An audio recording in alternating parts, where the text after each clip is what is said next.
everyone, I'm Morah Tziri, and I'm from Inkredible Kids Podcast. You can check it out on Spotify, Apple Music, or wherever else you listen to podcasts.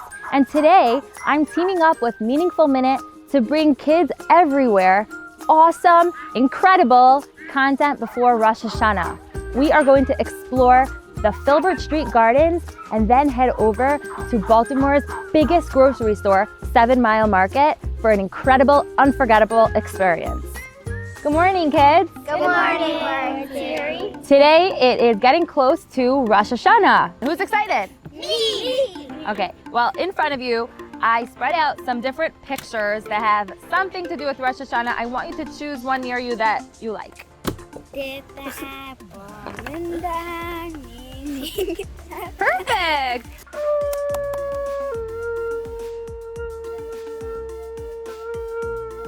Wow. Round of applause. That was awesome. Unbelievable. Now, I'm going to go next.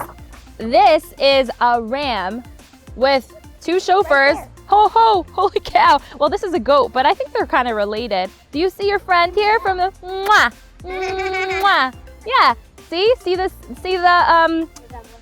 thank you for that word. Oh my gosh, resemblance. That's right. Chauffeurs on their heads. All right. I have a round challah. That's right, you have a round challah. Many people have the minhag to make a round circle challah. We dip the challah in the honey, kind of like the whole Tishrei. So even after Rosh Hashanah is over. I have honey. You have honey. Pure And I love this one. It's the honey bear, right? Isn't it cute? But guys, who wants to go explore? Me! Who wants to go explore? Me! And we're gonna find out where this comes from, and your hint is bzzz, ding! No, don't sing me. Bzzz, boing.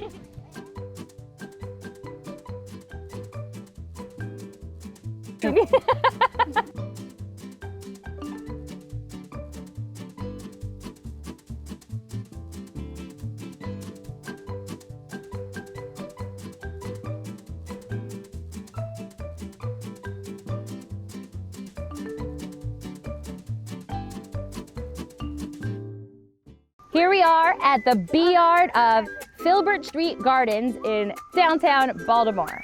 Well, howdy. I'm Charles. I'm the animal caretaker here at Filbert Street Garden. Now, honeybees live in a hive. They are one of more than 10,000 species of bees. Most bees don't even live in a hive. They live solitary, but honeybees do live in a hive, and they live as a community. They communicate through pheromones, which are smells, which can tell them things such as, hey, come here, or it can also tell them, hey, get defensive. Get ready to protect the hive. That's why we use smoke, because it blocks the scent of that alarm pheromone in the air.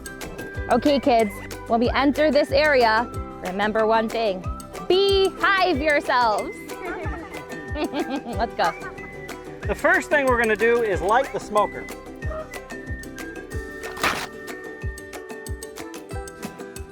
It blocks the alarm pheromone in the air to where they just can't smell it. And the bees stay nice and friendly because of it. Well, I'll put it this way. It doesn't smell bad like cigarette smoke, but if you're a beekeeper, you often smell like smoke because they can't smell alarm pheromones, so we'll open the hive and the bees will stay calm and just think, oh, I guess these people aren't a threat. Let me grab a hive tool right here. Who's ready to see some bees? Uh-oh, look at the sign. Look at the sign. Caution, no trespassing. Honeybees. And remember, honeybees. Hey, honeybees. Ooh. This is the outer cover, which protects the hive from elements. Rain, snow, sleet. And we're going to put a little bit of honey down in here. Now, the top of this is going to be full of honey, because that's often at the top of it. Okay. Oh, don't worry, we'll get more to your height, kid. But there's a lot of bees. Oh my, yeah. Whoa. Yeah. Whoa. And this is the inner cover. Oh my gosh. It's like in the Mishkan when there's like all the layers on the kalim, you know, like taking one at a time. But very different than the Mishkan, obviously. Reminds you of the Teva? Yeah, different layers. Yeah, totally. Each component has its part. Yeah. Like right here, I think They haven't capped it yet, so they're making honey on this one. I will pull this one as an example. Interesting. Guys, check this out. He's gonna pick it up. You'll see in a sec. Oh my God. Whoa! It's okay. Whoa! You see I'm not wearing gloves, right? I'm calm, and you should be calm too. Because they're doing a lot of good stuff on this frame right here.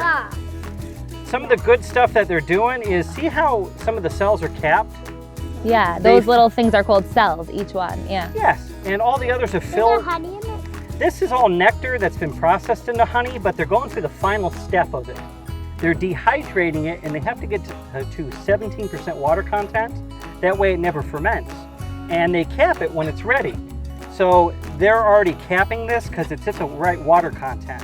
So the ones that are darker are the ones that are finished. Yep, the ones that are just covered up right here. And Can we see the How ones that get the honey out? how do we get the honey out? I use a big heated knife after we get the bees out of the boxes, and I go along top. It uncaps the entire frame, and then I put it in an extractor that spins it around and Ooh, okay, gets it all into the barrel.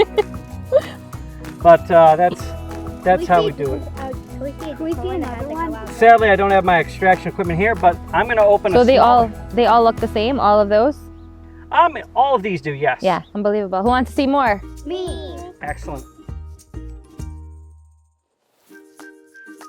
There is such thing as an open air hive, but they don't really happen in this region because these guys have to survive winter.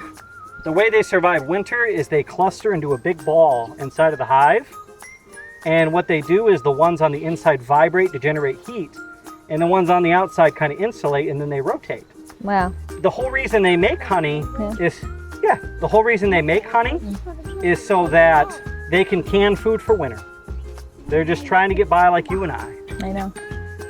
Kids, I'm so proud of you. You're all being so brave. Yep. There's bees like literally buzzing. I don't know if you guys can see, like there's bees everywhere, and you're just still as a statue. And that's perfect. That's why they're not bothering us. Smoke in the air too. Now there's a lot of honey inside of here. I don't know. Like this top box is just full of honey. This is a new hive. Here, I'll move down and you guys can all. That we actually rescued from a wall. It was at a wall at a woman's home, and she didn't want to poison the bees, so we came and I moved the comb out of the wall and sent them up in here. Where are the baby bees? Oh, deeper in the hive, and we're going to find them. No way. No. They lay eggs. In fact, they're a lot like a butterfly. Can Oh, yes. I take one of these out? I'm not going to pull any of these because they're rather thick, and I would be leaking a lot of honey if I did that. But I'm going to go one more down. Even though I'm pretty sure on the bottom of these frames is probably some baby bees, we're going to get the ones on the bottom. That would be better. You see how the boxes are stuck together? The bees glue them together with a substance called propolis. They make it out of resin from trees. It's a fancy bee glue, and it keeps everything nice and waterproof. There are 3 types of bees in the hive. Now, 99% of the hive is going to be workers. These are all ladies. Any fertilized egg will always become a worker. These ladies do everything in the hive. They are everything from they take care of the babies to even going on to being the warriors that defend the hive, because they have stingers, but drones, the boys, don't. Now, the boys, drones are about, they might be 2% of the hive at any time. Any unfertilized egg becomes a drone.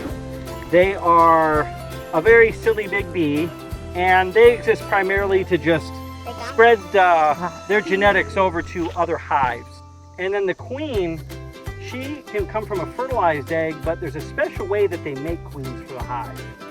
They feed them an excess diet of something called royal jelly. Would you like some royal jelly? You can now be a king. They make quite a few of them as a fail-safe. So they'll make quite a few queens when they need to make one, and in the end they'll choose one queen. On top of it, drones, they'll kick all the boys out in fall because they don't need them, because they don't want to waste food on them in winter. So it's a rough life being a drone. You don't have to do any work, but when fall comes, you're getting kicked out. And the other side has a lot more of them. So, oh, here's a drone right here. See this guy with this big dumb guy with the How in the world did you know that? Oh, I can tell him by his huge eyes. He's right here. He was able to tell which one's a boy, the drone. That's one of the gentlemen in the hive. They're so busy. Do you see how yes. busy they are? So she's a forager. Yeah, busy bees, exactly. She has the dangerous job of all in the hive. In fact, there's another forager with orange pollen right on her legs right there. She might be on this frame. I'm looking for her right now. So that pollen is something she grabbed from a flower, right? Oh, yes. And she brought it back, and now they're turning the pollen. They're turning the pollen into a substance called bee bread, and they turn nectar into honey. Why And they is turn one nectar spot into yellow and honey. one spot brown? They're so busy. Well, the stuff that you're seeing in there, that stuff that looks like peanut butter, that's pollen. And it's different colors because it's from different plants. But there's stuff that looks like peanut butter down in those cells. Wow. Yes, right down Why there. is it yellow? Then why is that yellow? Yeah, that's empty. That is foundation they haven't drawn on yet. It's plastic that's So dipped they in made, beeswax. hold on. They made all of those themselves? Oh yes, all these are beeswax cells, see? Unbelievable. So they make it out of their body? Yeah, it comes from a gland out of their forehead. It makes What? costs a lot of calories to make a hive though. Did you hear that, guys? In fact, let's set... They make the beeswax out of their foreheads. I never knew that. I've been Never teaching heard that about bees for years. I never knew Let's that. set that one aside and I'll pull this one, which is Where have you been my very whole life? busy. I'm gonna make a bracha. We make a shahakal on honey. OMG! In fact, you can take a little bit of the wax and chew on it like bubble gum, and then spit the wax out after you get all the honey. Okay, let's take it. Baruch atah Adonai Eloheinu melech haolam shehakol nהיה b'dvaro. This is so good. Blow that wood. I'm mean. That's a blessing that we make. Oh, nice. That we acknowledge that God, created all the food that we eat. And this is just like, this whole thing is really just like clarifying for us how great Hashem is, Yeah. He really created nature in such a way that it is constantly at work, That it is, and I'll Is put there a it sink here? the sink. Yeah, We got a this place kinda- you can wash your hands. This kind of thing. Oh, we got some soap and water over by the spigot. Kids at home, don't do this. It's not the best way to eat honey, but I'll say this. I think it is. Well, if you want, I don't think I enjoyed honey so much in my life. well, right now you're having beautiful pure honey, which is one of the reasons it's so sweet, and on top of it's goldenrod honey, which is my favorite variety. Because Honey's different flavor from place to place. Where's the queen bee born? She can be born out of many, many cells. There's no queen cells I'm seeing currently on there, so they're not making a queen right now. And Look how busy they But are. I They're like can- all swarming over the same area. like in the bottom of these cells, I can actually see eggs the queen laid. And that's the first step because they start as an egg and then they become larvae. Then eventually they get capped, which is what these capped ones are. These are baby bees. There's the queen. Wow, there's the queen. Yep, that's magic. We're lucky we found her. She doesn't have a crown. She doesn't have stripes. She does not. She's not wearing the crown today. Oh man. These Wait, cells look are at that eggs. guy. Look at that guy. His little bottom is sticking out right there. Oh yes, he's down there feeding the baby. Oh my gosh. Do you see that? She's down there. She's giving the baby in their royal jelly. Does each hive have their own queen bee? Each hive has their own queen bee, so you could say each hive is a queendom. Instead of a kingdom. I got that. Interesting. They don't even use the restroom in their hive. Honeybees are very cleanly animals. Who do we have that's really brave? Me. Okay. Me. I need somebody that's brave to come stand right here. I think these kids are all brave. They all passed the brave test if you're in here. The first one in line, right here. Shoulders. Wow. Bring him to They the might touch your fingers, but they're not cheder, gonna sting you. where he licks the honey. Oh my gosh, this is so of crazy. Of the olive Good job. praise. And with tears they pray to heaven for their precious This is A crazy. lot of action on that frame too. May Huh? the Tyra always be this sweet, B'ha'arevin Hashem. B'ha'arevin Hashem, make it sweet for us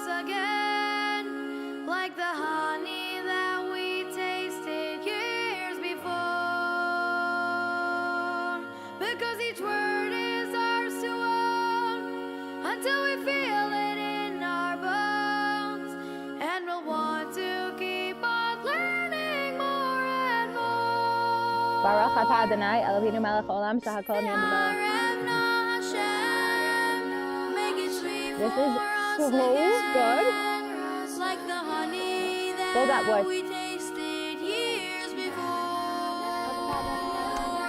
Because each word is our stone until we feel it in our bones, and we'll want to keep on learning more and more. V'yarenu Hashem, my v'yarenu Hashem, so your Torah will forever pierce the heart.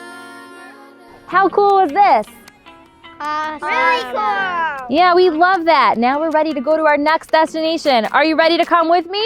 Yeah. All right, I'm gonna clap 3 times. You'll do it with me, and then we'll do a big jump and see where it takes us. Here we go. 1, 2, 3. Whoa, how did that happen? Hey guys, let's go get a shopping cart. We have lots of stuff to get for Rosh Hashanah. I only have a basket. Let's see what I can buy. Okay kids, here we are at the honey aisle. Let's look at this side over here and check out all the different kinds of honeys that there are. That's what we saw today. Do you see that? What do you see over here? What do you see on the honey jar? The hive? Yeah, it's the hive. It's And remember those Whoa. boxes? Yeah, the boxes and then the cover on top. That's Yeah. a modern hive. Yeah, that's the kind of hive we saw today. Remember? That's a modern hive instead of a tree hive. Should we buy this? Yeah, I did not. All right, put it in your cart.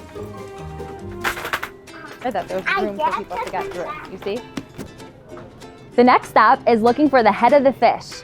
On Rosh Hashanah, we eat the head of the fish because we ask Hashem that we are like the head and not the tail, because the head is at the top and the head leads the way. Let's go see the fish counter. Do you have any head of the fish Right here. for the holiday? Woo! Can I touch it? Thank you. Hello, old fella. What kind of fish is it? It's a bluefish. And guys, how do we know that this is kosher? Because that's scales and scales. That it has scales. So if you look really close, these are scales. You see like little tiny things? And these are the fins and they're intact. I'm holding it. I'm gonna hold it. Look at him. I hold He has nice movement. I want to hold it. You want to hold it? All right. Okay, so hold it. And which part of the fish are we going to have on Rosh Hashanah? The head. Are you going to eat from this part? No. Why not? You're Why are we not going to eat the tail? Because the Jewish people should always try to be like the head and not the tail. And if you're uncomfortable with eating the head of the fish with the real fish, I get it. It's a little bit slimy and maybe not your taste. Candy fish is a great option because it's all about connecting us to the tefillah of we want to be the head and not the tail. So eat the head of the candy fish, but what are you going to do with the tail with it? Jelly fish. Jelly fish. Jelly. That was really fun. We got some really important items. Only some of them. We still have quite a large shopping list to get at another time. But now, let's return back to where we started from. Are you ready? Here we go. Clap with me. 1, 2, 3. Whoa! We're back!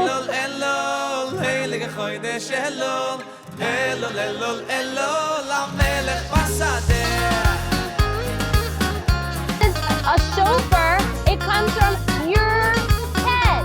How cool is that, Edie?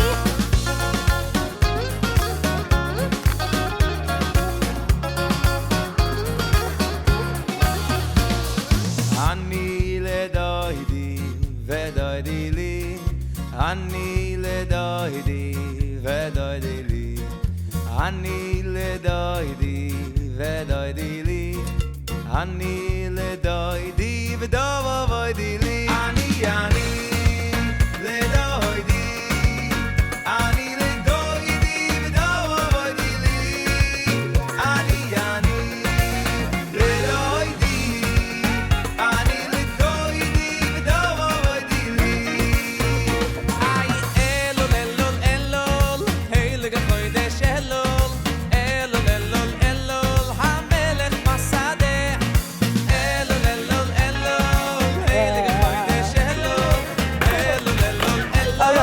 המלך בשדה. Do we look alike? All right.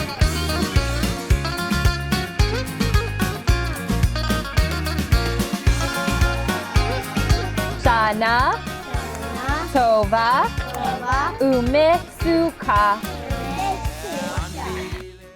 Listen to Inkredible Kids Podcast. I have so much more to share with all of you watchers out there on my podcast. You can listen to it on any of your podcasting apps, Spotify, Apple Podcasts, and 24/6 Nachi Radio and all of the others.